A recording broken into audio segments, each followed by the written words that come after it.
ನಮಸ್ತೆ, ನಾನು ನಿಮ್ಮ ಜಿ.ವಿ. ನರೋತ್ತಮ ಶರ್ಮಾ.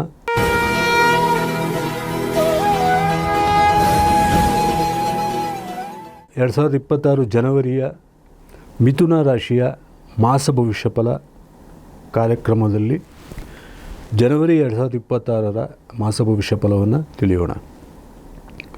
ಮಿಥುನ ರಾಶಿಯ ಆರಿದ್ರ ಹಾಗೂ ಪುನರ್ವಸು ನಕ್ಷತ್ರ ಸಂಜಾತರಿಗೆ ಈ ತಿಂಗಳು ಅತ್ಯಧಿಕ ಶುಭ ಫಲಗಳಿರುತ್ತದೆ.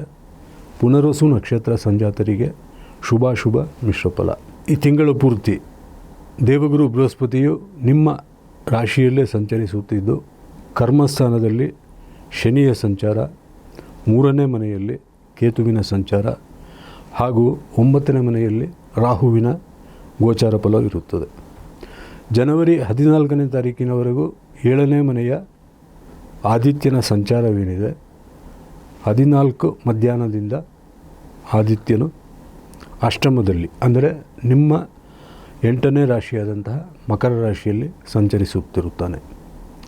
ಗುರು, ಶನಿ, ರಾಹು, ಕೇತು ಹಾಗೂ ಸೂರ್ಯ ಇಷ್ಟು ಗ್ರಹಗಳಲ್ಲಿ ಕೇತು ಹೊರತುಪಡಿಸಿ ಬೇರಾವ ಗ್ರಹಗಳು ಮಿಥುನ ರಾಶಿಗೆ ಪೂರಕವಾಗಿ ಸಂಚಾರವಿಲ್ಲದೇ ಇರುವುದು ಈ ತಿಂಗಳಲ್ಲಿ ಎಲ್ಲ ರೀತಿಯಿಂದಲೂ ಮಿಥುನ ರಾಶಿ ಸಂಜಾತರಿಗೆ ಒಂದಲ್ಲ ಒಂದು ರೀತಿಯ ಸಮಸ್ಯೆ, ತಾಪತ್ರಯ, ವಿಘ್ನ, ಅಡ್ಡಿ, ಆತಂಕ, ಕೆಲಸದ ಒತ್ತಡ, ಮಾನಸಿಕ ಒತ್ತಡ, ಮಾನಸಿಕ ಅಶಾಂತಿ, ಚಿಂತೆ, ದುಗುಡ, ಕಳವಳ, ದ್ವಂದ್ವ, ಗೊಂದಲ ಹೀಗೆ ತಿಂಗಳು ಪೂರ್ತಿ ಮಿಥುನ ರಾಶಿ ಸಂಜಾತರಿಗೆ ಯಾವುದೇ ವಿಚಾರದಲ್ಲಾಗಲಿ ಒಂದು ಸ್ಪಷ್ಟತೆ ಅಥವಾ ಸ್ಥಿರತೆ ಮೂಡಿಬರಲಾರದು.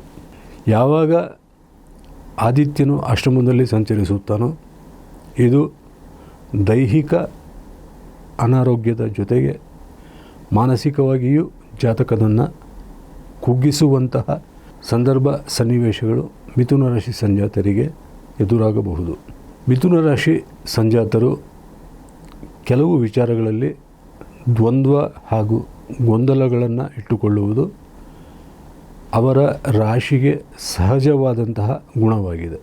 ಏಕೆಂದರೆ ಮಿಥುನ ರಾಶಿಯು ದ್ವಿಸ್ವಭಾವ ರಾಶಿಯಾಗಿದ್ದು, ತತ್ಕ್ಷಣ ಅಂದರೆ ಆ ಕ್ಷಣಕ್ಕೆ ನಿರ್ಧಾರ ತೆಗೆದುಕೊಳ್ಳುವಲ್ಲಿ ಮಿಥುನ ರಾಶಿ ಸಂಜಾತರು ಹಿಂದೆ ಬೀಳುತ್ತಾರೆಂದು ಹೇಳಬಹುದು.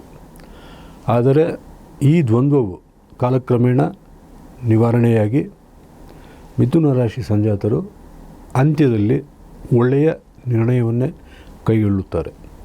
ಈ ಜನವರಿ ತಿಂಗಳಲ್ಲಿ ಉದ್ಯೋಗ, ವೃತ್ತಿ ಹಾಗೂ ವೈಯಕ್ತಿಕ ಜೀವನ ಮತ್ತು ಹಣಕಾಸು ಈ 4 ವಿಚಾರಗಳಲ್ಲಿ ಮಿಥುನ ರಾಶಿ ಸಂಜಾತರಿಗೆ ಗೊಂದಲ, ದ್ವಂದ್ವ, ಅಸ್ಥಿರತೆ ಹಾಗೂ ಅಸ್ಪಷ್ಟತೆ ಇರುತ್ತದೆ.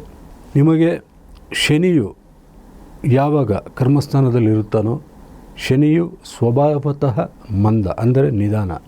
ಆ ಒಂದು ಶನಿಯ ಗುಣವೇನಿದೆ ಅದು ಸಹಿತ ಮಿಥುನ ರಾಶಿ ಸಂಜಾತರ ಮೇಲೆ ತೀವ್ರವಾಗಿ ಪರಿಣಾಮ ಬೀರುತ್ತದೆ. ಹೀಗಾಗಿ ಈ ತಿಂಗಳಲ್ಲಿ ಒಂದು ಅಸ್ಪಷ್ಟತೆ, ಅಸ್ಥಿರತೆ, ಗೊಂದಲ ಮತ್ತು ಸಮಸ್ಯೆಗಳೇ ಮಿಥುನ ರಾಶಿ ಸಂಜಾತರನ್ನು ಒಂದಲ್ಲ ಒಂದು ರೀತಿ ಕಾಡಲಿದೆ. ಆದರೂ ಸಹಿತ 3ನೇ ಮನೆಯ ಕೇತುವಿನ ಸಂಚಾರವೇನಿದೆ, ಕೇತುವಿನ ಅಧಿದೇವತೆಯಾದಂತಹ ಗಣೇಶನನ್ನು ಪ್ರಾರ್ಥನೆ ಮಾಡುವುದು, ಉಪಾಸನೆ ಮಾಡುವುದು, ಸೇವೆ ಮಾಡುವುದು ನಿಮ್ಮನ್ನು ಎಲ್ಲ ಸಂಕಷ್ಟಗಳಿಂದಲೂ ದೂರ ಮಾಡಿ ಎಲ್ಲ ರೀತಿಯಾದಂತಹ ಶುಭ ಫಲಗಳನ್ನು ಗಣಪತಿಯ ಆರಾಧನೆ, ಉಪಾಸನೆ ಮೂಲಕ ಪಡೆಯಬಹುದು. ಮಹಾಗಣಪತಿಯ ಅಥರ್ವಶೀರ್ಷ ಸ್ತೋತ್ರವನ್ನು ತಪ್ಪದೆ ಪ್ರತಿನಿತ್ಯವೂ ಪಠಿಸಿ ಅಥವಾ ಆಲಿಸುವುದರಿಂದ ನಿಮ್ಮ ಸಂಕಷ್ಟಗಳು ನಿವಾರಣೆಯಾಗಲಿದೆ. ಕನಕದಾರ ಸ್ತೋತ್ರ ಹಾಗೂ ಶ್ರೀ ವಿಷ್ಣು ಶತನಾಮ ಸ್ತೋತ್ರವನ್ನು ಪಠಿಸುವುದರಿಂದ ಎಲ್ಲ ಸಮಸ್ಯೆಗಳು ಪರಿಹಾರವಾಗಿ ನೀವು ಅಂದುಕೊಂಡಂತಹ ಕೆಲಸಗಳು ಕೈಗೂಡಲಿವೆ. ನಿಮಗೆ ಒಳಿತುಂಟಾಗಲಿ. ಭಗವಂತನ ಕೃಪಾ ಕಟಾಕ್ಷವು ಸದಾ ನಿಮ್ಮ ಮೇಲಿರಲಿ ಎಂದು ಹಾರೈಸುತ್ತಾ ಮುಂದಿನ ಕಾರ್ಯಕ್ರಮದಲ್ಲಿ ಮತ್ತೆ ಭೇಟಿಯಾಗುತ್ತೇನೆ. ಧನ್ಯವಾದಗಳು.